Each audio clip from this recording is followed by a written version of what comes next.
The final line of the Prime Minister's statement on the Foreign Affairs section says this. It says, "The government is restoring New Zealand's standing as a constructive supporter of the rules-based order." That is simply not true. In many ways, this government are behaving in a way that contradicts the world-based order.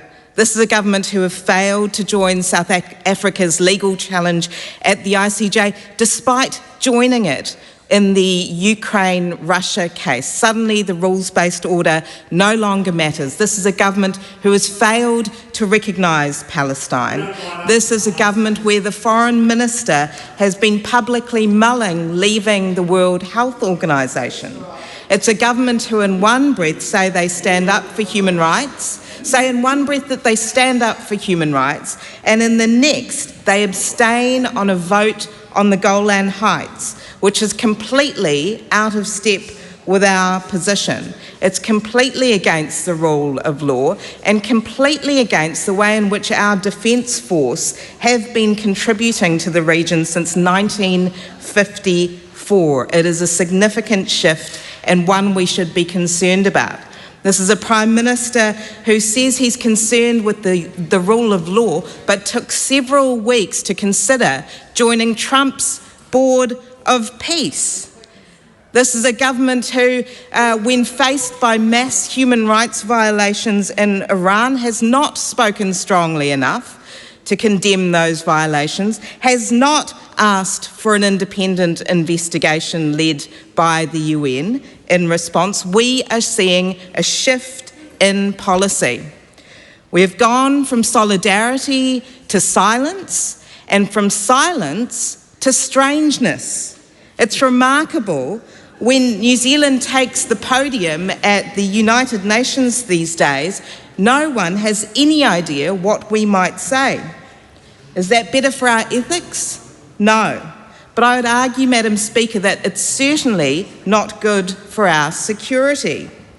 We are becoming a nation that is squeezable, so that foreign forces might believe that if they put enough pressure on New Zealand may bend their way. Being squeezable is not consistent with our moral standpoint, and it is certainly not something that will keep us safe in a changing world.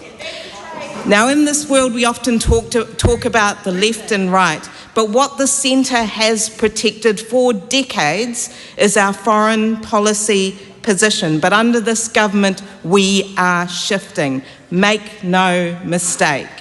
And apparently, the government is attempting to shift under the cover of darkness by not being clear about it in the Prime Minister's statement. So, what does this hold for us going into the future? We either drift into irrelevance because we no longer call out human rights abuses, or we're simply seen as an acolyte, squeezable, depending on who can put the most pressure on us.